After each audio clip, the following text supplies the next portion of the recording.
आने वाले कुछ घंटों में या फिर कुछ वीक्स में अगर आपका एग्जाम है तो स्टूडेंट्स आइल्स रीडिंग आपके लिए परेशानी खड़ी कर सकती है। और मैं जानता हूं कि आप लोग अच्छी प्रैक्टिस कर रहे हैं और जब प्रैक्टिस कर रहे हैं तो आपके पहले 2 पैसेजेस में अच्छा स्कोर आ रहा है, उसमें मतलब आप 19-20 स्कोर कर लेते हैं पहले 26 क्वेश्चन में से, लेकिन जो आपका आखिरी पैसेज है उसमें आपका स्कोर नहीं आ रहा है। उसमें हार्डली आपके 3-4 ठीक हो रहे हैं, बाकी सारे क्वेश्चन गलत हो रहे हैं। और उसके गलत होने के पीछे रीजन ये है कि एक तो थर्ड पैसेज को सॉल्व करने के लिए आपके पास टाइम ही बहुत कम बचता है, दूसरा इसमें क्वेश्चन ही कुछ ऐसे आ रहे हैं जो बहुत ज्यादा डिफिकल्ट हैं। उसमें से जैसे मैचिंग वाले क्वेश्चन हो गए, मल्टीपल चॉइस वाले क्वेश्चन हो गए, ये तो 100% कंफर्म है कि ये आपको एग्जाम में आने ही वाले हैं। तो आज की इस वीडियो में स्टूडेंट्स ये सारी चीजों से आपका छुटकारा होने वाला है, क्योंकि मैं बहुत ज्यादा डिटेल में चीजों को समझाने लगा हूं। अगर आप चाहते हैं कि आने वाले एग्जाम में आपके साथ ये दिक्कत परेशानी ना हो तो इस वीडियो को एक बारी शुरू से एंड तक मेरे कहने पे देख लेना। मैं गारंटी देता हूं एंड तक पहुंचते पहुंचते आप लोग 100% कॉन्फिडेंट और सेटिस्फाइड हो जाएंगे और ये वाली प्रॉब्लम से बाहर आ जाएंगे। तो बिना देरी किए आइए हम वीडियो को स्टार्ट करते हैं। लेकिन अगर आपने हमारे चैनल के ऊपर फर्स्ट टाइम विजिट किया है तो चैनल को सब्सक्राइब कर लें, वीडियो को लाइक कर दें और शेयर जरूर कर दें। आज की इस वीडियो में जो मेरा मेन फोकस है स्टूडेंट, वो मैचिंग क्वेश्चन और MCQ वाले क्वेश्चन के ऊपर ही रहने वाला है। हालांकि इसके साथ आप यहाँ पे देख सकते हैं ये समरी भी दे रखा है, 4 क्वेश्चन आपके समरी के भी हैं। लेकिन स्टूडेंट्स यहाँ पे एक चीज बहुत इंपॉर्टेंट है,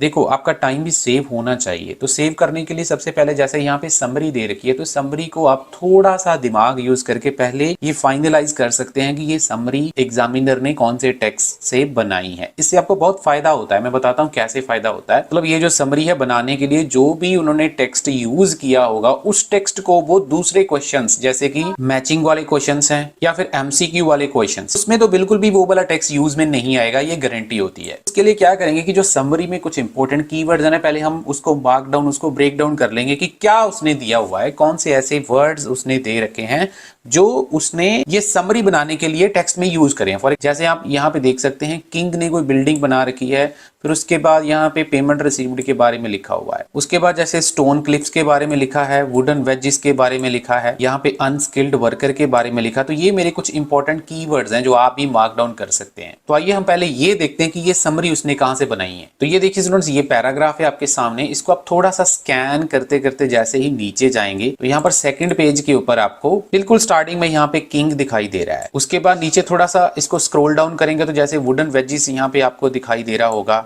तो इसका मतलब ये है कि ये वाले 2 पैराग्राफ जो है कहीं ना कहीं उसने समरी बनाने के लिए यूज करे हैं। हो सकता है थर्ड वाला भी थोड़ा बहुत यूज किया हो, लेकिन चांसेस हाई हैं कि ये 2 पैराग्राफ उसने समरी बनाने के लिए यूज करे हैं। तो इसी तरीके से अब हम MCQ को भी चेक करेंगे कि उसने कैसे कहां से क्वेश्चंस को डिजाइन किया। जैसे स्टूडेंट मैं आपको पहले भी एक बड़ी वीडियो में बताया था कि MCQ की लोकेशन इतनी चैलेंजिंग नहीं होती। जैसे यहाँ पे देखिए साफ साफ लिखा हुआ है सेकंड पैराग्राफ आपको रीड करना है, फिर यहाँ पे देखिए 5th पैराग्राफ रीड करना है, फिर उसमें जैसे ही यहाँ पे स्क्राइब्स के बारे में उसने कौन से पैराग्राफ में जिक्र किया है। इसको जैसे यहाँ से स्कैन करना स्टार्ट करते हैं तो आपको दिखाई दे रहा होगा स्क्राइब के बारे में पहले पैराग्राफ में उसने लिखा है, और उसके बाद नीचे वाला जो सेकंड पैराग्राफ है वो भी उसने एक MCQ बनाने के लिए इसको यूज किया है। तो जैसे ही मैं इसको थोड़ा काउंट डाउन करता ना 5वां पैराग्राफ, तो वो सेकंड पेज के ऊपर बिल्कुल स्टार्टिंग में दे रखा है ये 5वां पैराग्राफ है। इसका मतलब ये है ये पैराग्राफ उसने MCQ के लिए यूज कर लिया है, तो किसी और क्वेश्चन के लिए इसको यूज नहीं करेगा। तो जैसे मैंने यहाँ पे किंग का आपको बताया था, तो किंग का जिक्र जरूर किया हुआ है, तो लेकिन हायर चांसेस है कि इसमें से उसने कोई क्वेश्चन नहीं बनाया होगा। मतलब जो समरी है वो आगे वाले 2 पैराग्राफ में उसने बना के आपको दी होगी। मे भी हो सकता है ये वाला पैराग्राफ जो थोड़ा सा हाफ यूज किया हो। तो ये देखिए यहाँ पर आपको अनस्किल्ड वर्कर दिखाई दे रहा है, तो ये अनस्किल्ड लेबर तो आपको क्वेश्चन में भी लिखा हुआ है। समरी के लास्ट क्वेश्चन को देखिए,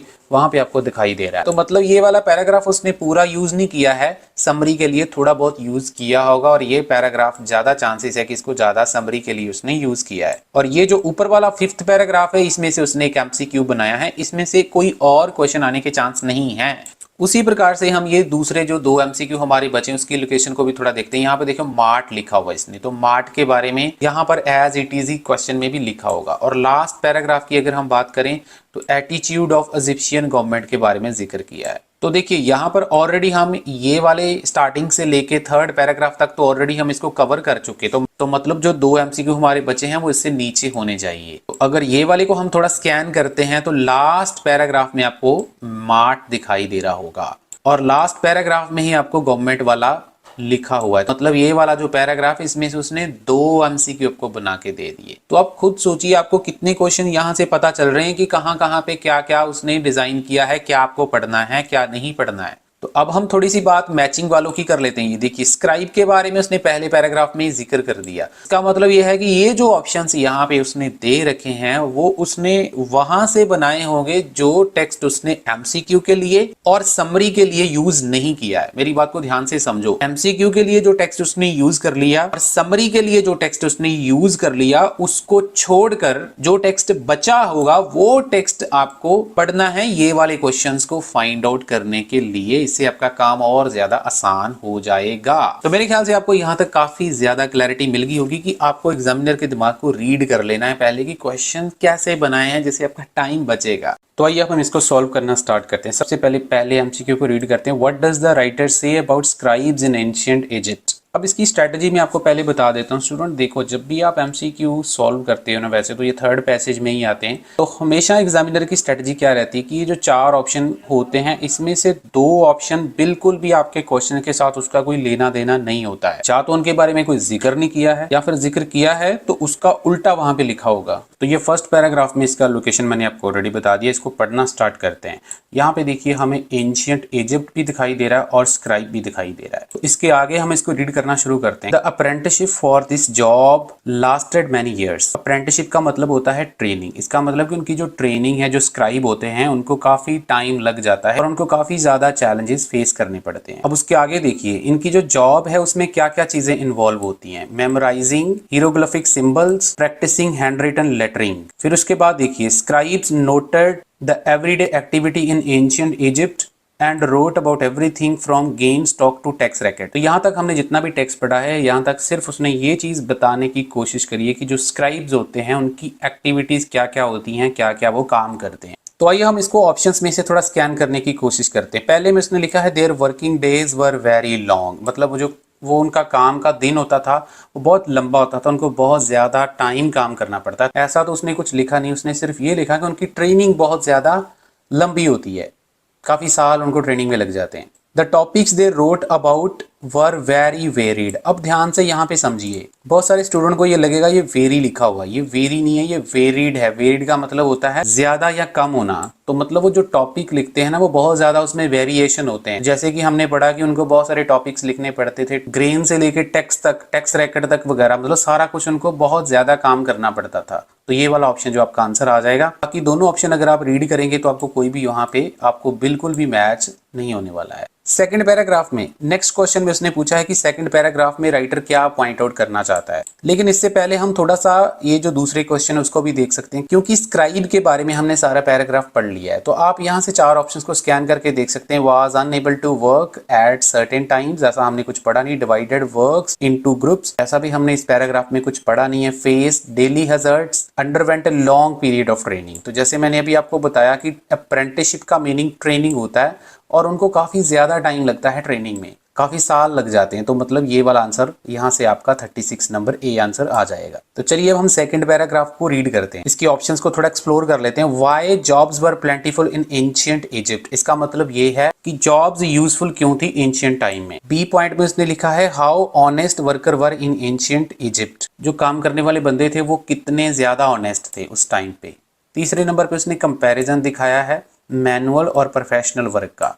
और लास्ट वाले में उसने लिखा है रेंज ऑफ ड्यूटीज, मतलब बहुत सारी ड्यूटीज की बात की गई होगी कि एक इंडिविजुअल जो है उसको काफी सारे काम करने पड़ते हैं। तो आइए हम इसको जरा देखते हैं पैराग्राफ में, सेकंड पैराग्राफ में क्या क्या इसने लिखा है। यहाँ से ये पैराग्राफ इसको हम रीड करना स्टार्ट करते हैं। कहता in many civilisations the lower classes provided the means for those. Means का मतलब होता है साधन। वो लोगों के लिए वो साधन बनते थे जो लोग क्या थे, above those above them to live comfortable lives. You need to work if you want to eat. यहाँ पर इसने लिखा है कि आपको अगर खाना पीना चाहिए तो इसके लिए आपको काम करना पड़ेगा। But there was no shortage of jobs at any time in Egypt's history. Jobs की शॉर्टेज नहीं थी, बट अगर आपको खाना चाहिए तो आपको काम करना पड़ेगा। अब उसके आगे थोड़ा रीड करके देखते हैं। इसने लिखा है common place items taken for granted. Common place item taken for granted का मतलब होता है किसी भी चीज के सामने जब ये लिखा हो ना ग्रांटेड, टेकन फॉर ग्रांटेड, इसका मतलब ये होता है कि उसको वैल्यू कम दी जाती है।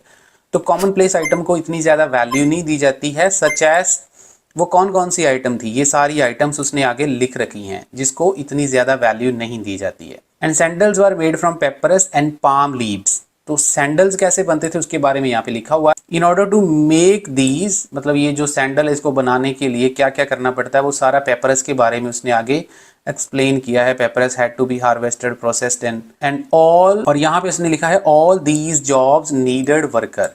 ये सारी जो जॉब्स थी इसमें वर्कर की जरूरत होती थी। अब यहाँ में ना ट्रैप उसने बनाया हुआ, हमने ना एक ऑप्शन पढ़ा था जिसमें उसने लिखा था बहुत सारी ड्यूटीज करनी पड़ती थी।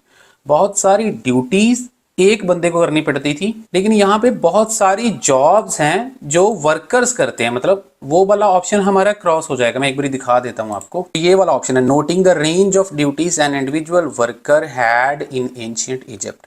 इसका मतलब ये है कि बंदा एक है, उसको काम बहुत सारे करने पड़ते थे, लेकिन हमारा जो पैसेज है उसमें ये लिखा है कि बहुत सारी जॉब्स हैं, बहुत सारे वर्कर्स करते थे। तो ये वाली ऑप्शन हमारी वैसे ही क्रॉस हो जाएगी। शायद आपको लग सकता है कि ये आंसर है क्योंकि यहाँ पर सिनोनिम्स काफी ज्यादा मैच कर रहे हैं। बाकी अगर हम ए ऑप्शन की बात करें तो वो आंसर कैसे हो सकता है, जॉब्स वर प्लेंटीफुल इन एंशिएंट इजिप्ट। जहां पर उसने ये लिखा था कि अगर आपको खाना चाहिए तो फिर आपको काम करने की जरूरत पड़ेगी, तो मतलब काम काफी ज्यादा इंपॉर्टेंट है। बाकी ऑप्शंस को यहाँ पर आप थोड़ा सा एक्सप्लोर कर सकते हैं, उनके बारे में कुछ भी नहीं लिखा हुआ है, कोई कंपैरिजन वगैरह नहीं किया है। तो क्लियरली जो इसका आंसर है वो ए ऑप्शन आपका आ जाएगा। देखो स्टूडेंट्स, ऐसी वीडियोस बनाने में काफी ज्यादा मेहनत लगता है, तो आप लोग थोड़ा सपोर्ट कीजिएगा, इस वीडियो को एक छोटा सा लाइक दीजिएगा, चैनल को भी सब्सक्राइब कर लें अगर आपने अभी तक सब्सक्राइब नहीं किया है, क्योंकि ऐसी वीडियोस आपको हमारे चैनल के ऊपर मिलती ही रहेंगी। और किसी भी स्टूडेंट को ऑनलाइन क्लासेस चाहिए एकेडमिक की या जीटी की, आप लोग रीडिंग को बहुत ज्यादा डिटेल में समझना चाहते हैं तो आप हमारे साथ कांटेक्ट कर सकते हैं, नंबर आपको स्क्रीन के ऊपर दिख रहा है। इसके अलावा रीडिंग की ये सारी स्किल्स और उसके साथ साथ दूसरे मॉड्यूल की सारी स्किल्स हमने अपने क्रैश कोर्स में भी कवर कर रखी हैं। चाहे एकेडमिक का पेपर है, जनरल का पेपर है, तो आप लोग हमारा ये 8 घंटे का क्रैश कोर्स बाय कर सकते हैं, जिसमें आपको ये सारे फीचर्स मिलने वाले हैं जो आपको स्क्रीन के ऊपर दिख रहे हैं। 8 घंटे की वीडियो में मैंने टिप्स और स्ट्रेटजी सारे मॉड्यूल को तो कवर कर ही रखे हैं, लेकिन उसके साथ साथ आपको रियल एग्जाम की जो प्रेडिक्शन है चारों के चारों मॉड्यूल की, जो आपको स्क्रीन के ऊपर भी दिख रही है, सारा कुछ आपको जो है मिल जाएगा। अगर आपका एग्जाम पेपर बेस्ड वाला है तो उसका प्राइस 1999 रहेगा, और अगर आपका एग्जाम कंप्यूटर बेस्ड है तो आपको 3000 इसके चार्जेस पे करने पड़ेंगे। नंबर आपको स्क्रीन के ऊपर दिख रहा है, हमारे साथ कांटेक्ट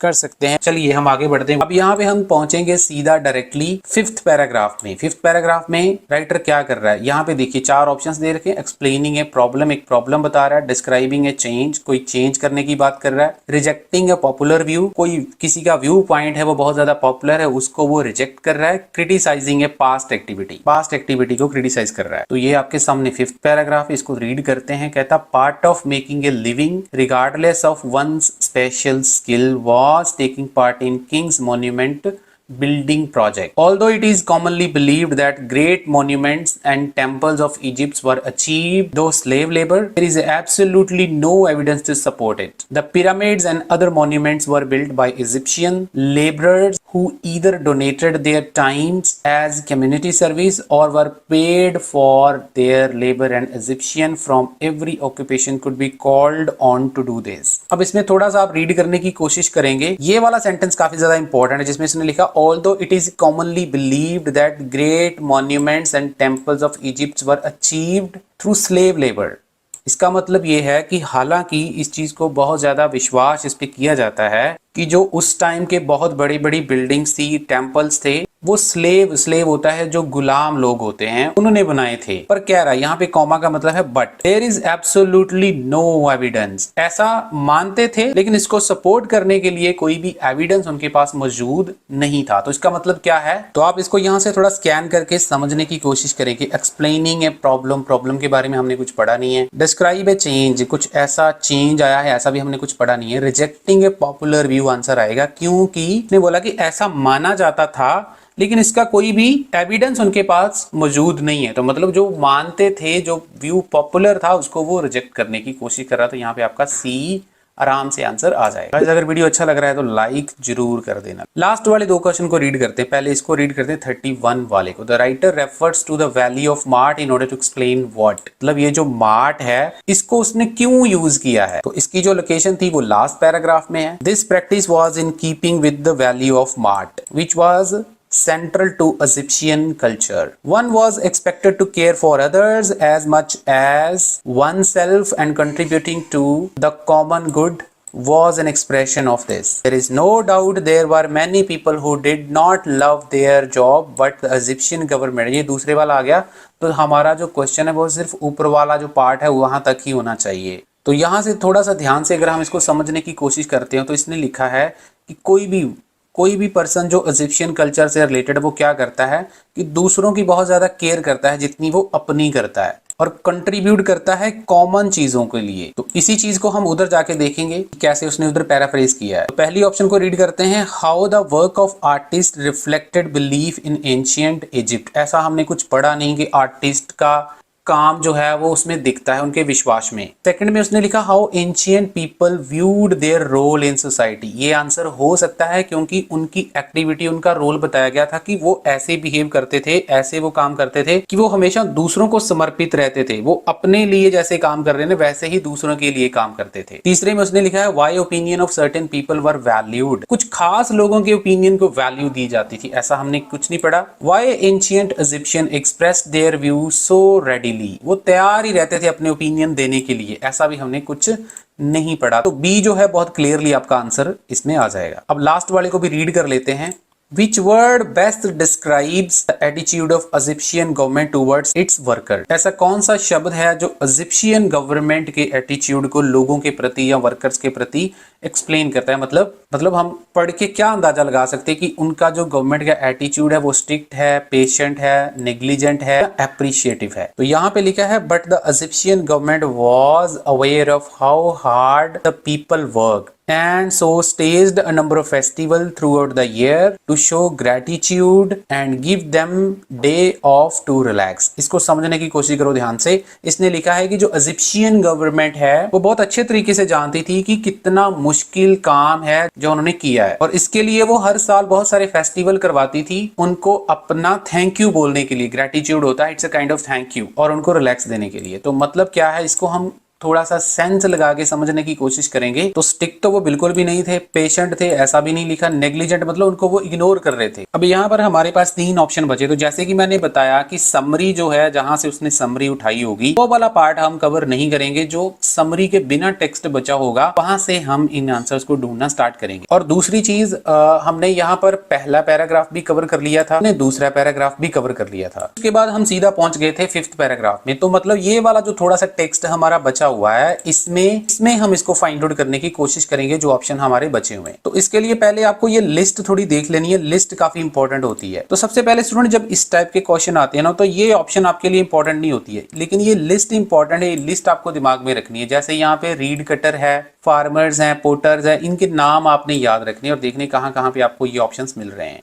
तो ये देखिए इस पैराग्राफ में हमें यहाँ पे फार्मर्स मिल रहा है, यहाँ पर भी हमें फार्मर्स मिल रहा है। थोड़ा सा रीड करते हैं। कहता farmers usually did not own their land they work, they were given food, implements, living quarters as payments for their labour. मतलब उनकी अपनी जमीन नहीं थी लेकिन उनको पैसे मिलते थे जो भी वो काम करते थे as a labour. Although they were many more glamorous job than farming, farmers were the backbone of the Egyptian economy and sustained everyone else। तो यहाँ से आप इसको थोड़ा रीड करेंगे ना तो बिल्कुल भी आपको कोई भी ऑप्शन इसमें से दिखेगी नहीं। वैसे भी हमने एक तो वैसे भी कवर कर ली है, तो ये 3 ऑप्शन में कोई भी ऑप्शन आपको जो हमने अभी तक पढ़ा है उसमें से कुछ भी मैच नहीं होने वाला। तो जैसे कि इस पैराग्राफ में तो हमें कुछ मिला नहीं है। उसके बाद हम थोड़ा सा ऊपर देखते हैं ना, तो यहाँ पे हमें रीड कटर दिख रहा है। तो रीड कटर क्या करते थे, harvested papers plant along the Nile, had to bear in mind that he worked in the area that was also home to wild life that at times could prove fatal. इसका मतलब यह है कि जो read cutter थे ना वो क्या काम करते थे कि वो प्लांट को हार्वेस्ट करते थे, पेपर्स को, और अपने दिमाग में इस चीज को रखकर चलते थे कि जिस जगह पर वो काम कर रहे हैं वो एक जंगल की तरह है और वहां पर उनकी डेथ भी हो सकती है। फेटल का मतलब डेथ हो सकता है, तो मतलब उनके लिए काफी ज्यादा ये रिस्की काम हो सकता है। तो अगर आप उधर जाके उसको स्कैन करेंगे तो आपको हज़ार्ड्स वाला जो ऑप्शन है वो आपको वहां पे मिल जाएगा और ये आंसर आपका आ जाएगा। तो अब देखिए हमें स्टूडेंट्स 2 आंसर तो मिल चुके बड़े आराम से, लेकिन स्टूडेंट क्या है कि यहाँ पर बहुत सारी ऑप्शंस हैं और आईडीपी वाले आपको यहाँ पर ही फंसाने की कोशिश करते हैं। स्टूडेंट क्या करते हैं कि वो सारी ऑप्शंस को जो पैराग्राफ उन्होंने ऑलरेडी पढ़ रखे हैं ना उसी में से फाइंड आउट करने की कोशिश करेंगे। जैसे यहाँ पर पोर्टर लिखा हुआ है, यहाँ स्टोन मैन लिखा हुआ है, मैं आपको दिखा देता हूँ। ये देखिए यहाँ पर आपको मिल जाएगा, ये 6th पैराग्राफ है, यहाँ पे ये 5th पैराग्राफ है जहाँ पर हमने एक MCQ किया था, और उसके नीचे वाला पैराग्राफ जो है उसको मैंने आपको ऑलरेडी बताया कि वो समरी के लिए यूज हो चुका है। तो ये देखिए यहाँ पर स्टोन्स मैन दिख रहा, तो वो दोबारा से इसके ऊपर टाइम वेस्ट करेंगे, जबकि यहाँ पर आपको कोई भी मैचिंग नहीं मिलने वाली है। तो हमारे पास जो टेक्स्ट बचा हुआ है हमने सिर्फ वो पढ़ना है। तो वो जो टेक्स्ट बचा हुआ है वो सिर्फ और सिर्फ हमारा ये वाला पैराग्राफ है, क्योंकि ये वाला पैराग्राफ भी हमने MCQ के लिए 2 MCQ इस पैराग्राफ से हमें मिल चुके हैं। तो हमारे लिए ये वाला पैराग्राफ इंपॉर्टेंट है, इसमें से हमें आंसर मिलने की प्रोबेबिलिटी ज्यादा है। तो यहाँ पे देखिए जैसे फार्मर्स के बारे में आपको दोबारा से मिल रहा है, तो farmers who could do nothing with their land during their months when the Nile river overflowed its bank. इसका मतलब साफ साफ ये है कि जो फार्मर हैं वो उस मंथ में काम नहीं कर सकते थे जहां पर नाइल जो रिवर थी वो ओवरफ्लो करती थी, बहुत ज्यादा ऊपर बहती थी, बहुत ज्यादा पानी उसमें होता था, तब वो उनका काम बंद हो जाता था। तो ये देखिए यहाँ पर जो C ऑप्शन है वो उसके लिए आ जाएगा जहां पर इन्होंने लिखा है was unable to work at certain time. एक टाइम ऐसा आएगा जहां पर वो काम नहीं कर पाएंगे। वो टाइम क्या था, जब नाइल नदी बहुत ज्यादा ऊपर बहती थी, उस टाइम वो कोई भी काम नहीं कर पाते थे। अब उसी प्रकार से यहाँ पर थोड़ा सा नीचे जाएंगे तो यहाँ पर ओवरसीयर्स आपको दिख रहा है। ओवरसीयर्स को देखेंगे, यहाँ पे लिखा हुआ है men into teams to transport the stones on the sledges. तो मेन इनटू टीम का मतलब क्या है, इसको थोड़ा देखिए उधर जाके तो आपको मिल जाएगा कि वो divided worker into groups and main into team, same meaning है। तो इसलिए यहाँ पर इसका आंसर जो है वो F आपको मिल जाएगा। लेकिन आम स्टूडेंट वही गलती करेगा जो स्टूडेंट मैं आपको समझाने की कोशिश कर रहा हूं, जो एग्जामिनर आपको फंसाने की कोशिश करते हैं। आप इसको पढ़ते रहेंगे, इसको पढ़ते रहेंगे, और ये वाले नाम उसने उस पैराग्राफ में दिए हैं जो हमने ऑलरेडी यूज कर लिए हैं।